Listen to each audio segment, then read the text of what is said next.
Bueno, un día me llamó Jaume y me dijo que quería hablarme de un proyecto.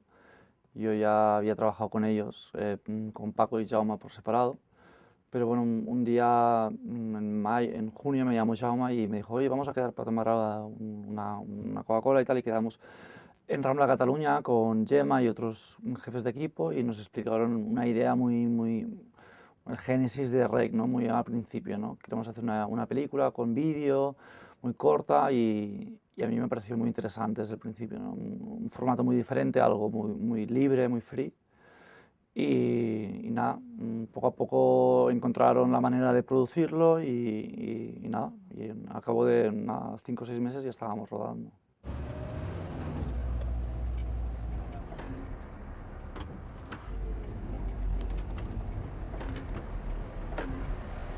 Bien, ¿nos vamos? Vamos. Vamos.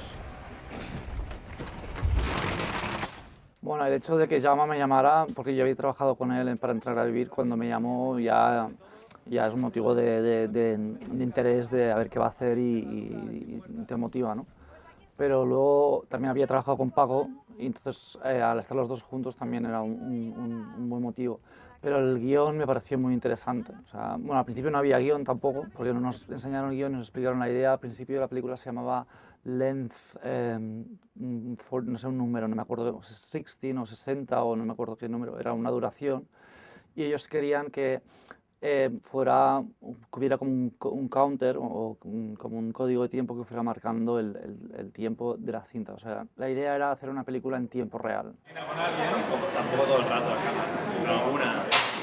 Jaume tiene una manera de trabajar a nivel también de forma y de estilo también diferente de la de Paco. Eh, y, y este era un proyecto que lo hacía en conjunto y también era un formato a nivel de lenguaje o de manera de explicar la historia muy diferente. Entonces, no se puede comparar mucho a nivel de manera de trabajar. Igual eso fue lo que Jaume tiró más, porque Jaume igual las películas que hace siempre tienen un sentido como más barroco o más pulido, más de detalle, ¿no? Y entonces igual la película Paco quería algo mucho más fresco, mucho más real, más crudo. Incluso él llegó a decir que quería que la película fuera mono, ¿no? Y Jaume pues, quería que el sonido fuera mucho más espectacular, pero creo que al sumarse un poco los dos extremos, pues llegaron a un término común que creo que es muy interesante, ¿no? Nos vamos a encontrar, ¿no? Bueno, entramos. Hola, buenas noches, señores. Estuvimos esperando aquí. Las directrices fueron un poco, bueno, pues claro que hubo muchos referentes de películas, ¿no? 28 días después, pues La Bruja de Blair, pero muchas películas del estilo, muchas películas de zombie, incluso Paco estaba más interesado en pequeños clips de internet, de cosas que se habían hecho de zombies en internet, pero, pero yo intenté, obviamente miré esas películas, pero intenté ir a otro extremo, ¿no? Intentar crear unos zombies diferentes, no 28 días después no es una muy buena película de zombies, pero los zombies son mucho más agudos y mucho más estridentes. En cambio en esta película intenté yo hacer un zombie como más grave y con más, exceptuando el caso de la niña, ¿no? Yo he llamado antes a la policía. ¿No se han a la llamado? policía. María del Carmen. Ya desde antes de rodar lo que definimos es que el sonido final de la película queríamos que fuese, que simulase en cierto modo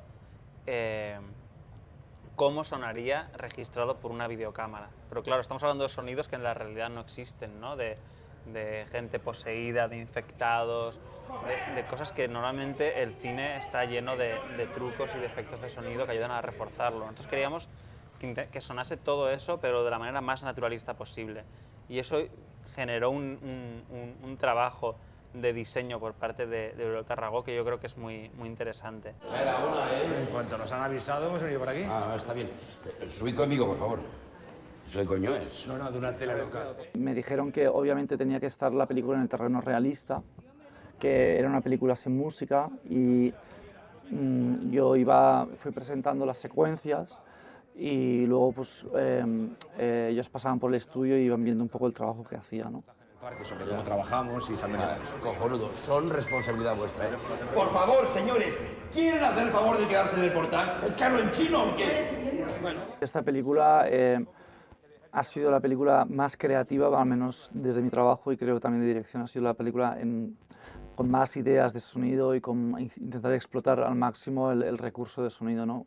Por la razón de que no había música, no tienes ese colchón o ese medio que te ayuda a ropar algunas secuencias, ¿no? Pero, por otro lado, se quería mantener esa estética de documental y esa estética realista. Entonces tenía que estar moviéndome entre cosas efectistas y cosas realistas, pero no nos vamos a olvidar que estamos haciendo una película de ficción, una película para entretener, y también la gente lo tiene que pasar bien. Entonces utilizamos muchos elementos de documental, intentando imitar la realidad, pero también utilizamos muchos efectos y ambientes camuflados por ahí para hacer trampas, para mantener la tensión y para subir el ritmo de la película. Yo creo que hay un extraordinario trabajo de Oriol Tarragó en poder generar determinados sonidos que sí están fomentando la tensión o sí están fomentando la angustia o la trepidancia de algunas escenas, disimulados, digamos, en lo propio, en la propia acción y en lo propiamente físico de la cámara y de lo que está sucediendo, ¿no? Es decir, apenas nos damos cuenta de que hay un efecto de sonido que está potenciando algo, porque entendemos que ese efecto de sonido que sí nos está produciendo la sensación que queremos está dentro de la acción y forma parte de una anomalía de la cámara por un golpe que ha sido dado.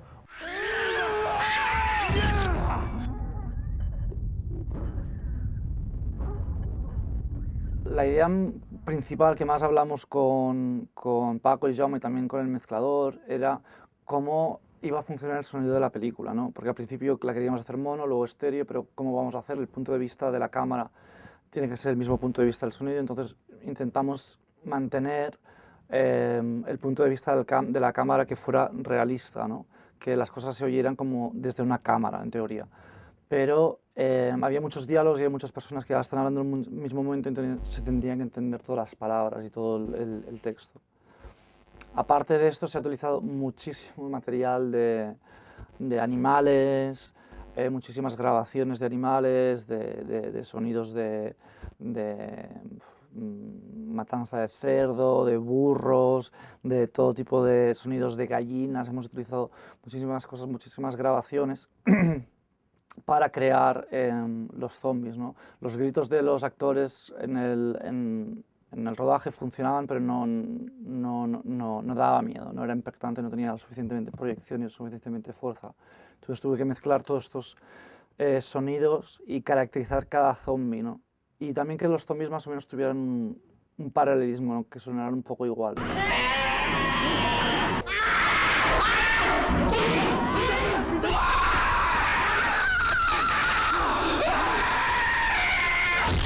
Secuencias más difíciles, menos difíciles, no.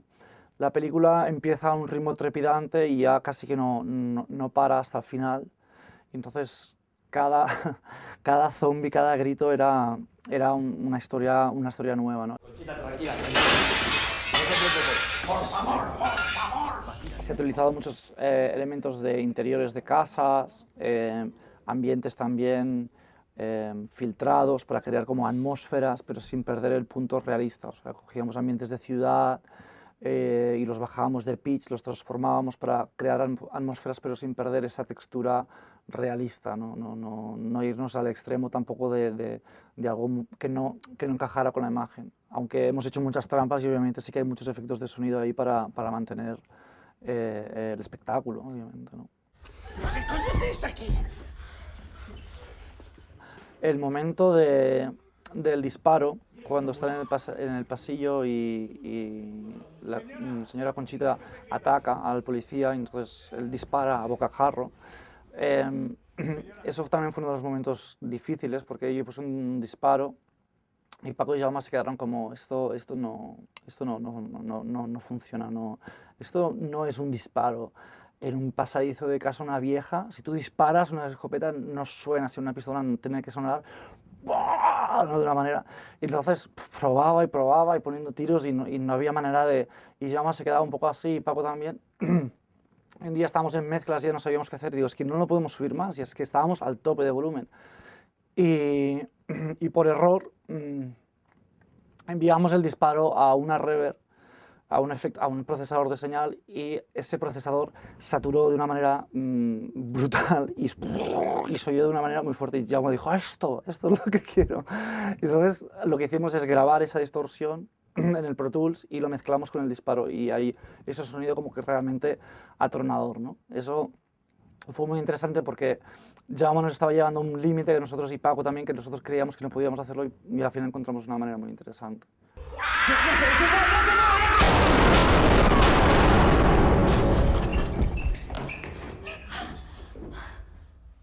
Y otra cosa divertida también es que yo utilicé un archivo de más de 15 CDs de animales, y tenía todos los animales metidos aquí en el archivo, y un día estábamos viendo una secuencia, no sé con quién, no sé si vino el guionista o le estábamos enseñando una secuencia, y de repente en medio de la secuencia se oye una cabra, pero se entendía perfectamente que era una cabra, y era un archivo que se había quedado ahí.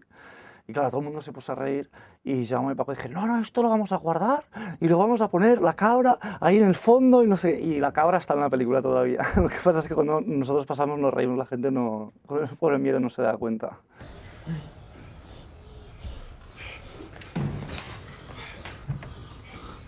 Hostia puta.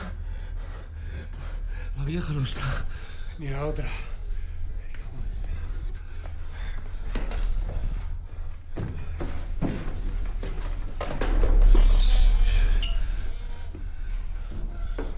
En la secuencia en que la niña de la madre histérica sube hacia arriba, cuando ya sabemos que está infectada y es la causante probablemente de la infección, pues Mano y el polijoven están buscándola por el piso. Ese ataque fue realmente difícil porque era una niña y no podía ser el grito de zombie que había estado utilizando, y tenía que ser una secuencia muy fuerte. Estuve usando muchos archivos de sonido y probándolos encima y sincronizándolos con la boca, utilizando Vocaline, que es un software que te ayuda a comprimir gritos y textos para que sincronicen con las labiales, pero no funcionaba, y claro, día tras día oyendo gritos y gritos y más gritos y más gritos y más gritos, al final era como no sabía ya de quién estaba gritando, ¿no?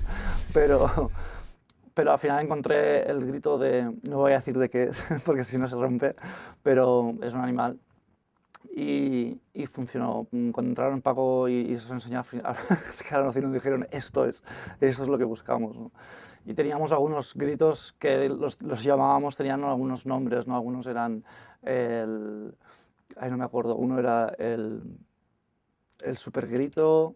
Bueno, no sé, Jaume los tenía clasificados, ¿no? Vamos a poner el super burro, el super no sé qué, aquí pone una cabra, aquí no sé qué, y ya los teníamos clasificados, depende del momento de acción, ¿no? Jennifer, tranquila, ¿eh? Dame la manita. Ten cuidado. Dame la manita. Dame Pasa los ojos. ¿Sí?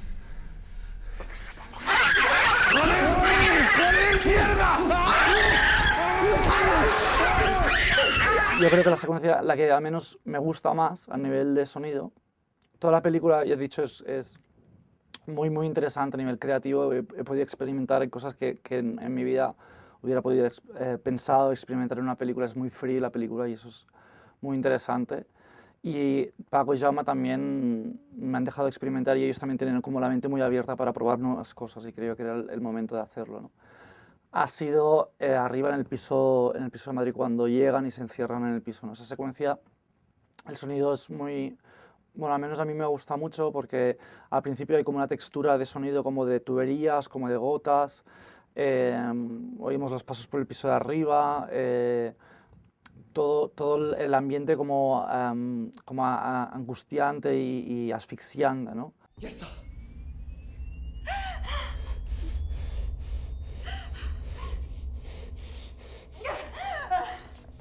¡Mierda! ¿Dónde estamos? Yo qué sé.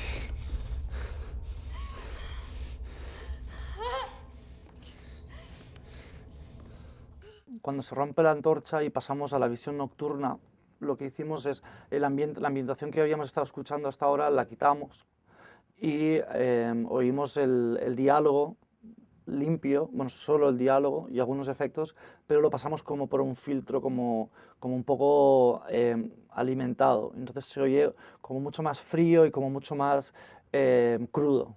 En ese momento es como, y creo que es uno de los momentos en la película que da más miedo, creo,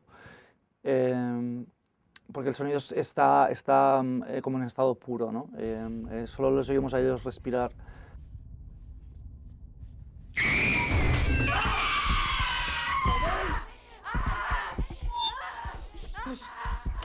Voy a poner la visión nocturna.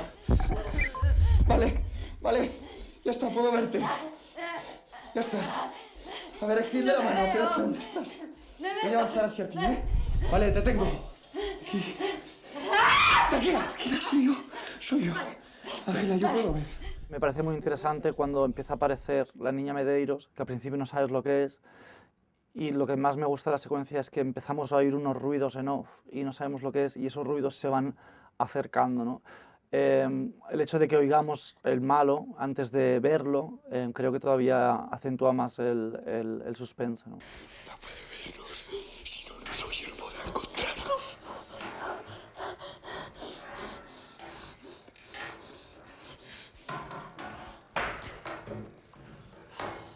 La niña Medeiros también fue otro de los difíciles, igual el más. También utilicé diferentes tipos de animales, cambiados de pitch, ecualizados. Todo el material de directo, desde el momento en que la niña Medeiros ataca, bueno, al menos lo que era en referente a los gritos del actor, lo suprimimos y lo hicimos en postproducción, ¿no? Aparte había que explicar el hecho de que golpeaba con el micro, que la cámara se rompía, que Pablo se caía y se moría, que la niña empezaba a comer a Pablo, que luego había que explicar muchas cosas por el fuera de campo de sonido y era como mucha información, ¿no? ¡Vamos, corre, corre!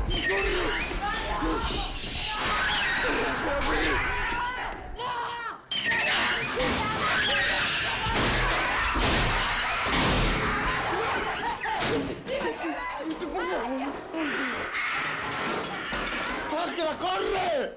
¡Corre! ¡Corre, Ángela, corre! ¡Vete, vete, vete!